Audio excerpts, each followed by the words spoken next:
Hi guys, follow me on Instagram to never ever miss any of my crazy updates. Hi guys and welcome to another vlog. I'm driving this. This is the Audi e-tron GT. The reason for the long walk is because this video is not sponsored by Greta Thunberg. Jokes aside, this is the e-tron which is standing right in front of you. Parked it right next to some sort of a power grid so that in case the battery runs out, we know where to draw power from. This is the key of the vehicle. This is to lock the car. This is to open the boot of the vehicle, and this is to unlock the car and the Audi logo. The key could be a little bit more special, but it says e-tron right there. Straight away we are going to be opening the frunk. I won't call it an engine bay because it's not, and yeah, there's a lever which I need to push, and there obviously it gets hydraulic struts and 85 liters of storage. There's the warning triangle right there, and there is the towing hook as well as some liquid. Okay, some amount of storage there as well. On this side though, you get Porsche written. Yeah, Porsche is written there. That's kind of cool. And of course, this is where the washer fluid goes. Now, the charging cable is put in this bag. The quality of this bag is extremely high quality. With one hand, I can open it. The zip is super duper awesome. Anyways, this is the charging cable, which you can see says e-tron on it. And I'm just going to put it back right now because we are not charging the car. Yeah, quite satisfying actually the way this bag works. So there it is, back into position. This is a warning triangle, and this needs to not be slammed down. You just push it down sweetly and then push it, and there it closes. So the e-tron GT gets a lot of optional bits which are standard on the RS e-tron, so you might as well get that car. So why have you been continuing this vlog? Jokes aside, it has got these sensors here. Okay, ADAS as well as ADAS ones. This doesn't have it. This is for the camera, I believe. It doesn't have a front camera though, which is optional. Front parking sensors everywhere, and this grille is actually quite nice. However, it's finished in gloss black. You can opt to get it in body color as well if you so wish. This is where the towing hook is there, and you can see lots of cuts and creases, functional aerodynamic bits. Yeah, that air curtain is functional, and the lights are absolutely beautiful. These are actually the optional laser lights, and these lashes look really nice for the DRL. There's this blue tinge on the inside as well. This is how the indicator looks when it's functioning because it gets dynamic swipe indicators, and the design is super duper awesome. You see the cut on the hood. In fact, you know what? The length of this car is almost 5 meters. Wheelbase is slightly more than 2.9 meters though. And the size of the front wheels happens to be like the front tires are actually smaller when compared to the rear ones. 245 45 20s. I love the alloy wheel design. It looks really damn awesome. In fact, it gets charging port on both the sides. You need to just click it from down and open it. This is the charging port, and then easy to shut it as well. It's there on that side as well, which we'll come to in a bit. You can see the ground clearance is actually low, but it has got air suspension as an option on this particular car, which can raise the ride height enough to clear speed breakers. Sloping roofline, of course, it might remind you of the RS7, but what I really like is, look at this, okay? Beautiful looking design, like completely flared body on the side. Like, it's like amazing. The rear tire size happens to be slightly bigger. It actually is a 285 40 20. Yes, low profile tires on this car, like really low profile, but it's okay. You know what they could have done? They could have painted this, which they have on the RS, of course. And this is the mud flap, which you can see from here. I think it's a mud flap. I don't know what it is. Anyways, in this tactical green color, it looks fantastic to say the least. And then the lights are beautiful at the rear. It has this continuous light treatment which joins both the lights as well. And this is the rear fog, of course. Says e-tron GT right there. And this is the camera, which by the way has a function wherein it sprays some liquid to clean the camera. I think that is there. Okay, sort of a diffuser treatment. Again, finished in gloss black. But because this is a battery car, Faisal Khan's fingers of truth are no longer relevant now, because now it is Greta Thunberg's fingers of truth. Yeah, because that's how it is. Anyways, you can see dynamic swipe indicators look beautiful. Rear parking sensors everywhere. There's a spoiler here which retracts at 80 kilometers per hour, and because this whole thing is so sloping now, the glass is also very small and chin to right there. Let's do one thing. Let's open the boot, which I think I should be able to manage with the key. Not too sure because the vehicle is actually, it's not going to happen because the vehicle is turned on at the moment. So silent, you can't hear a thing. And there obviously it is a power tailgate, but you know, only the boot opens. It doesn't open like a hatchback with the rear, the rear window, of course, like is in the case with the RS7. So yeah, that's a bit of a bummer. Now, storage space is okay, fine, not really great as such, but there's some storage space here.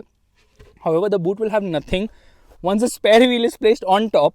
There is a 12-volt charging socket though, which is quite useful, and there are these, cubby holes on both the sides to keep stuff, along with this nice netting as well. I'm just going to press this button, and there the boot closes. Very smooth, very nice as well. Now let me show you the car from this side. You can see it has this sort of a treatment which tells you where exactly the battery pack is positioned in the car, and this thing also opens. I'm just going to open it right away. Here, just click it from down and there it opens. The charging port, of course, you can see that is very much functional. In fact, here also it's functional. You can see, yeah, this is also functional air curtains on this car. So aerodynamics are very, very, very important. Okay, do one thing, guys. Just flip your screen. There it is. We are going to get back. Anyways, let me open the front door, of course. Now you know it gets frameless doors, which is very cool indeed. Says e-tron GT right there. Both the front seats obviously get electric adjust, but no ventilation function, no massage function, none of that is available. No memory seats for the co-passenger.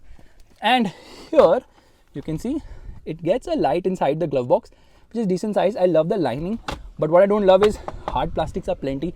You can see the ambient light as well. That's really cool. Oh, it has a fast tag, which means I need to rotate around toll booths right now. Anyways, let's open the rear door. First and foremost, it doesn't get soft door close. Okay, you really have to go down because the seats are positioned very low, but 60-40 split, so you can just click this lever and there you can recline the seat as well in order to increase the boot carrying capacity. Yeah, I'm just going to put it back. Isofix child seat mounts, of course, and here we are. So you know what, it has got this sort of a, I mean, they have put, let me close the door actually. Listen to this. Yeah, shuts properly. There is a hook here, there's another hook here, there's a light placement on the top, and there is of course a handle to hold on to. Front seat belts get the height adjust function. Hard plastics plenty, no scooped out seat back as such, no magazine holders, none of that.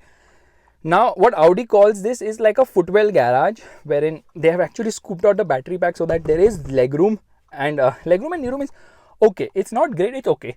However, under thigh support is not great, and headroom is also not that great for someone as tall as me. Plus the seat is a bit too upright. It could have been a little bit more reclined for added comfort, of course, but the seats are really very nice, and there is a center armrest as well.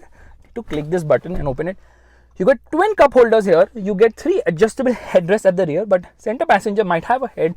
I'm not too sure about his legs and knees because you can see there's a hump in the center, and obviously the center console extends all the way. It gets a 3-zone climate control air conditioning system. I just turned on the air conditioning at the rear. AC vents are placed here. None on the B pillar. So yeah, rear seat comfort is not the best. The dashboard design looks really very nice. You can see the angular cuts and creases, but you know now, it shares exactly 40% of its parts with, yeah, this car. That's right. However, I mean, it is actually a Taycan underneath. Overall, if you see it, design is different, of course. Okay, look at the cuts. Really very nice. But you know what? That's fine. Soft enough. That's also soft enough. Bang & Olufsen audio system, by the way, is optional. Very small storage compartment here. Rear seat comfort is not that nice, and this does not go all the way down. Yeah, frameless doors for the win. Look really nice and sporty. Look at that. Isn't that awesome? Let's just pull it up because obviously it gets a one touch up and down for all the windows, and that's about it. And then once I shut it, it's going to go up as well. You get indicators on the outside rear view mirrors. Now, some of the bits on this car could have been done a lot better, to be very honest. For starters, the position of the front opening switch is so hidden and so weird. It took me half an hour to find it. Okay, here obviously it gets keyless entry and all that stuff, but they have actually placed it right there. If you want to open the front, this is the button you press. Who hides it like that? Just that they don't want you to keep anything in the front. Now these frameless doors are absolutely phenomenal, look really nice, but I don't understand why this is not rolling all the way down. Maybe let's just shut this. Yeah, now it rolls all the way down. When I open it, it rolls a bit up. I think this is done in like for safety so that this does not break. Okay, you have got power windows controls here. This is for the adjustment of the outside rear view mirror, just to unlock the car, just to lock the car. And it gets memory seats as well for the driver, so you can save up to 2 people settings, and obviously you can adjust the seat in quite a few ways. These are sporty seats. The problem is it's super hot, and the other problem is this is not a sunroof, it's a moonroof because it doesn't open at all. And although they have this heat technology, he doesn't get inside, but the sun is very bright and he does get inside. It restricts the amount, but it does not open, and there's no sun blind there, which is quite surprising. Okay, you can see the seats are super duper comfortable. There's a proper dead pedal right there. Usually Audi cars have a storage space here, which is missing right there. And obviously it gets automatic headlights. These are the controls for the lights, of course. Let's do one thing. Let's get inside, and let me tell you that the dashboard design is absolutely stunning. Like, look at the design. It looks super duper awesome. This is obviously auto dimming, really nice design as well. These are the controls for the lights on the top. Here you get a mirror along with the light. Same is the case here as well, a mirror along with the light. Like I told you, this does not open. It's quite big as such, but it brings in a lot of heat. There's storage here. There's the wireless charging pad, which is not the best position. There's a 12-volt charging socket and 2 USB-C charging sockets as well. This does not move ahead or behind, it doesn't need to. Here you get twin cup holders. You get gloss black finishing, and instead of having 2 screens, it only has 1. Below here you've got AC vents. Position is actually lower down, which is not that ergonomically sound. These are the controls for the air conditioning. Now AC controls are right here, so I just turn on the air conditioning, and then it's actually quite easy to use. It's a good thing they've gone for physical control for the air conditioning. Obviously it gets 3-zone climate control air conditioning system. There's some storage space here where I've kept the Lexus key for the moment. This is the start stop button for turning on the car, of course, and this is for the electric parking brake. This is the drive mode selector. I call it the drive mode selector because I can't say getting into gear and all that stuff, but this is neutral, this is reverse, and this is for park, and this is for drive, of course.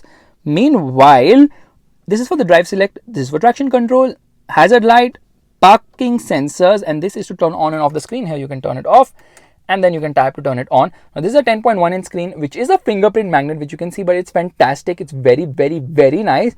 You got all the information here. Only thing, it doesn't really give you a lot more information in terms of charging and efficiency. So here, that is about it. Battery's at 56%, so Audi did not charge it completely. Oh, that's bad. Anyways, okay, here into Audi Drive Select, and you can actually configure 3 things, that is drive system, efficient, balanced, dynamic, suspension, comfortable or dynamic, and sound profile, subdued, balanced and dynamic, because it obviously has fake sounds coming inside, which is optional, by the way. It's not standard on this particular e-tron. It is there in the RS e-tron standard, but you can opt for it as well.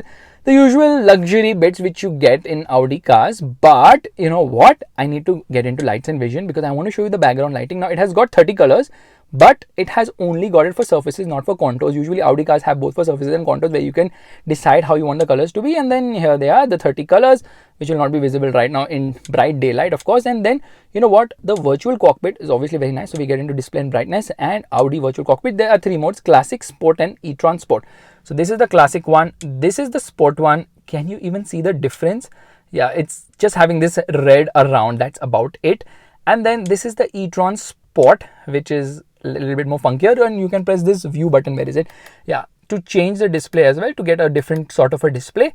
Now the virtual cockpit is fantastic, but it's not as good as the one in Mercedes cars, because that is just much easier to use as such. And we're just going to get into the classic display for the moment, and there I change the view. You get all the information, and then you can browse through all of it very easily. Yeah, very easy to browse through all this information as well. The usual Audi bits and nothing new as well. So here you can get an audio system, various stuff, including maps, which are also fantastic. Look at the maps, really nice quality of the maps. I mean the graphics are super duper awesome. I really very much like it. These are the controls for the audio system. These are the paddles for the regenerative braking. This is obviously for the indicator. This is for the wipers, of course. Let's use the wipers right away. Oh my god, there's so much spray on offer now. Audi cars always overspray that there is some spray on the sunroof, moonroof, whatever you want to call it, but view out from the rear is not that good. And then the windows are small at the rear. That's the reason why sitting at the rear is not that much fun. The rear window is really chintu mintu, and you can't see much from here either. That's another sort of an issue. Okay, let's do one thing. Let's get into reverse. Now this is the reverse parking camera, and when you get into reverse, obviously it changes the angle of the mirrors so that you can see down. Oh my god, yeah. So obviously it's got adaptive guidelines as well. You're just going to get out of this. We're going to get into neutral and just shut this for the moment. Yeah. The usual Audi bits, nothing new and nothing fancy. We've seen all this. Only thing is it says e-tron here, but lot of hard plastics everywhere in this car. So that's where they kind of done cost cutting as well. The car keeps shutting off, so we just turn it on at the moment just to save the battery. Oh god, it turned off again. Here we're going to turn it on. Oh my goodness, we are in neutral. What's the problem? Yeah, I need to apply the brakes, and then we have turned on the vehicle. Anyways, actually the thing is, now the steering does not activate itself till the time you don't get into drive mode. So when you are into say neutral, the steering kind of becomes hard. Now it's become soft, so it has a mind of its own. The horn is nice and loud, but pressing the horn is actually depleted some battery right now. Just kidding.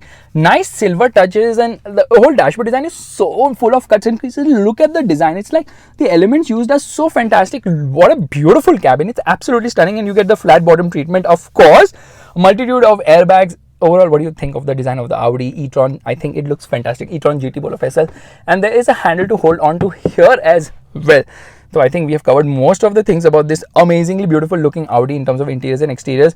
I think it's time to start driving. Look at, I mean, the crazy design elements, like everything is so angular and sharp, which looks so stunning indeed. I really like it. Let's start driving. Bye-bye. Hello. But before we go, how can I forget about the beautifully amazing Bang & Olufsen audio system, where you can see, where is it? Yeah, here it is somewhere. Okay.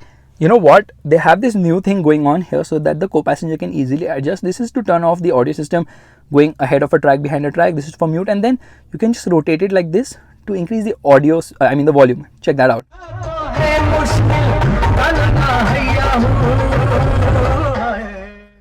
I don't know what audio was playing, but audio quality is simply fantastic. Let's go. Alright, we're all set to go, which means turning off the air conditioning. I forgot to show you guys the steering wheel adjust, okay? It is electric adjust and it's like a lever below, and this is how it moves. It's actually quite nice as well. Now the thing is, hazard lights are on, of course. A little bit traffic all of a sudden, I don't know from where it has come. So right now the steering is not, like power steering is off, but as soon as I get into drive mode here, steering becomes light. And now what you're going to do is we're going to get into the drive select, and we're going to get into dynamic mode.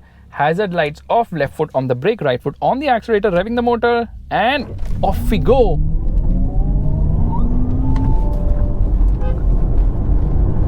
Absolutely insane acceleration. Oh my goodness, this car leaps ahead because all the torque comes from 0 RPM. Noreen was like shocked completely when this car took off. My goodness, it's like a rocket ship. At any speed, you just get onto the throttle, it immediately gets ahead with like a lot of enthusiasm. That is the level of performance on offer. It's mind blowing. Okay, here you want to make a quick overtake, no problem at all. First you sound the horn, and then that's done and dusted even before you can blink. That is the level of performance on offer, all thanks to the fact that this gets a 93 kilowatt hour battery. That's the gross output. The net output is actually 84 kilowatt hour, which is the same as the Porsche Taycan. I was saying Taycan. What am I saying? What am I talking? That's so wrong, Faisal. Anyways, performance numbers are baffling to say the least. This is the e-tron GT, so it produces 475 horsepower and 630 Newton meters of torque. This car really flies, trust me on this. The acceleration is amazingly breathtaking. I don't know why my hand is touching my knee, so yeah, driving position can be better ergonomically. And by the way, they have hidden 2 USB ports behind, so I don't know, that's kind of weird position to put a USB port. That said, so 475 horsepower is usually what it offers, okay, and 630 Newton meters of torque, but it has got an overboost mode. For 2.5 seconds, the battery gives it everything when it detects you're on full throttle, resulting in 530 horsepower that time and 640 Newton meters of torque. I know, it's lesser than the RS e-tron GT, which produces 600 horsepower and 830 Newton meters of torque, and on overboost that goes to 640 horsepower.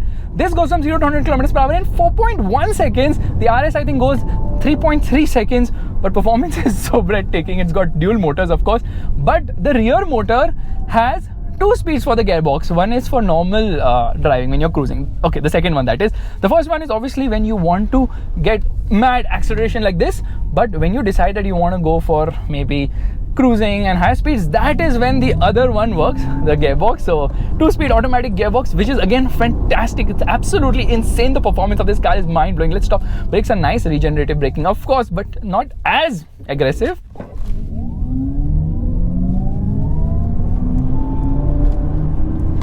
You saw that go from 0 to 100 kilometers per hour. Problem is it does not get launch control. Yeah, that's a bit of a bummer, but RS e-tron GT gets it. It produces 238 horsepower at the front and 435 at the rear, so the rear motor is obviously more powerful here. The range is, well, in real world you should get around 300 to 350 kilometers depending on your driving style. My driving style, I will get around 280, 300 or something of that sort. The claimed one is I think around 480 kilometers, which is quite nice if it can deliver anything near that, but it won't when we are driving this aggressively. Obviously it's got multiple drive modes on offer, which really alters so many things. Performance is so breathtaking. The steering wheel is also quite nice. Okay, it's not pinpoint accurate because this is a heavy car, but still it's a lovely steering wheel from Audi, which is quite surprising honestly. And this electric quattro system is way better than the mechanical one. It's just able to offer you loads and loads of grip, like crazy amount of grip on offer all the time. I kind of like the fact that the ride is also so nice in this car. The ride quality is so good, unbelievable for a car running such low profile tires. You know why the ride is so good? Because Audi always sort of goes towards comfort more than handling, but the handling is also good. Body roll is very well contained, and for the most part this is like a Grand Tourer, so it's a GT, so steering is not super duper fast in that sense, but at lower speeds it's really very nice. And then for the most part the ride is also good. Only thing is that ground clearance, now you have to really take care of it, because it is firstly long wheelbase, and then it kind of can scrape the front or somewhere because it is very low. Although you can increase the ride height by 40 mm to 165 mm, the thing is, in efficiency mode it actually drops the ride height for better aero efficiency, to improve the fuel efficiency. No, there's no word as fuel efficiency here. To increase the range of the battery of this car. Oh my god, every time you accelerate it's like you're on a roller coaster ride.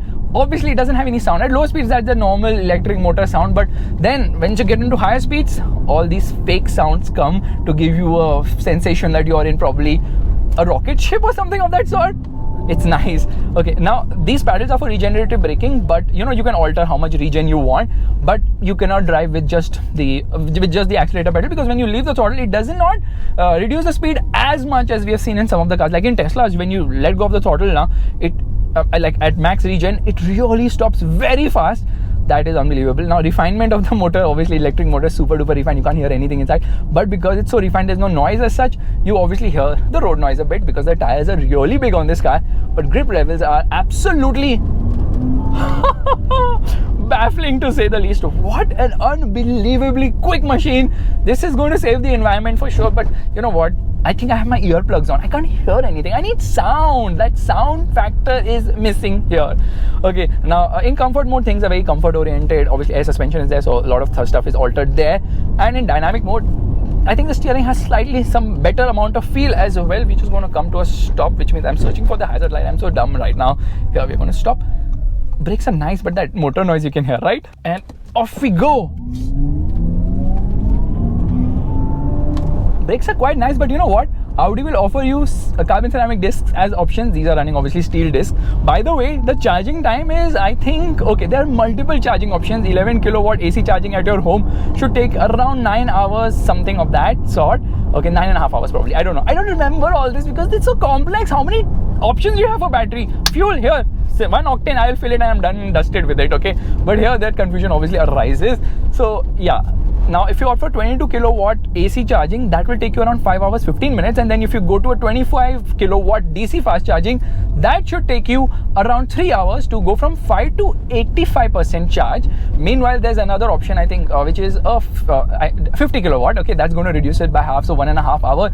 But you know what, the best way to charge this car is kilowatt DC fast charging, which will take only 22.5 minutes to go from 0 to 85%. Actually the thing is, now nowhere in India, nowhere in Asia, nowhere in Eurasia you can find that charging option at all, because yeah, it is so rare to get such a super fast charging option. Maybe in the US with Tesla as a supercharger network that might be possible, but no, this is not going to happen in India. By the way, it goes from 0 to 100% I think in around 9 hours 15 minutes with the AC charging at home. So that's not a lot of time, because you can plug in it at night and then you can just chill and relax and wait for the car to juice up completely. Oh, fantastic. Anyways, you've seen the cluster mode now, so we're going to get and change the cluster mode. I don't understand why Audi makes it so complex. Why can't they just like give us the cluster mode change here itself, like on the steering wheel? From here I can just operate and do it. That would be so much better, right? Wouldn't be? Now this car weighs 2,300 kgs. There are places where you would never risk an overtake, but in this car, you know you're going to travel like a locomotive and you will make it. So you will definitely try that overtake as well. So here, now this is a blind corner, so I'm not going to try here. But after this corner, you just see at the pace with which this car is able to make an overtake. It's absolutely bafflingly quick. It's unbelievable the kind of performance this car has to offer. Yeah, come on. Oh my God, this is, okay, this guy is, okay, I can see it's clear, and here we go. I was going to overtake one car. I think I must have overtaken 15. You might have not seen the rest 14 because it's so freaking fast.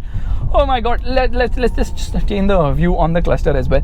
So guys, there are two variants of the e-tron. One is the regular e-tron which we are driving right now, and there's the RS e-tron GT. By the way, the RS e-tron GT is the one to buy. It costs around 37 lakhs more, 2.16 crores on road Mumbai. This is priced at 1.89 crores on road Mumbai.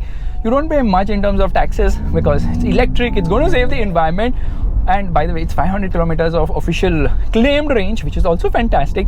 So like I was telling you that, you know, pay that extra, get the RS, because the RS has more performance, and not just more performance, the RS has more features also, which are obviously standard as well. Grip levels are crazy. There's no wheel spin. What the stuff? I mean, how can it manage to keep itself glued to the road at all given times?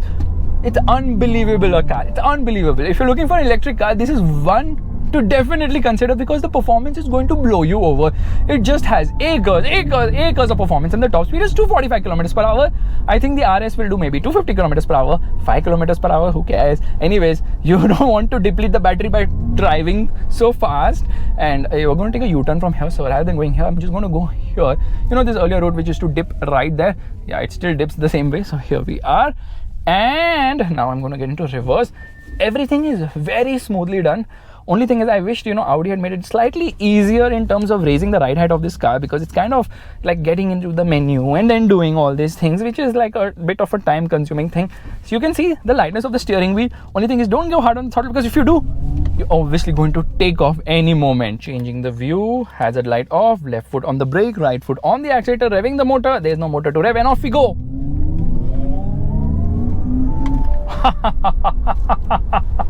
Unbelievable fun. 9.5 hours it takes actually to charge. I keep forgetting all these timings.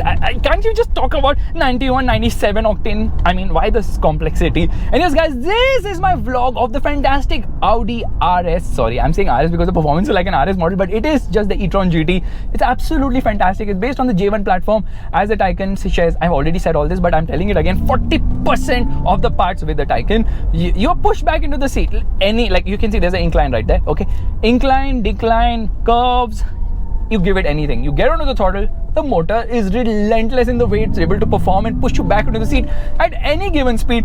There's so much of performance all throughout. Like, it never ever pauses for even a second. Just linear, endless pull. So guys, I mean, this whatever. This car makes me nervous because of the speeds. I have to concentrate 2x with it. That is the level of performance. I know I'm against kind of electric cars because I'm like, oh, they are boring and all that stuff. The thing is, the regular mainstream ones are. Audi's performance is just unbelievable. It's really very nice, so much fun and so enjoyable as well. So if this is the future with electric, I'll definitely sign up. But hey, somebody needs to lend me 2 CR as well. And on that disappointment, time to end. Thank you so much for watching. If you liked it, make sure to give it the thumbs up. That's a like. But oh my goodness, yeah, I was hard onto the brakes there. Bye bye.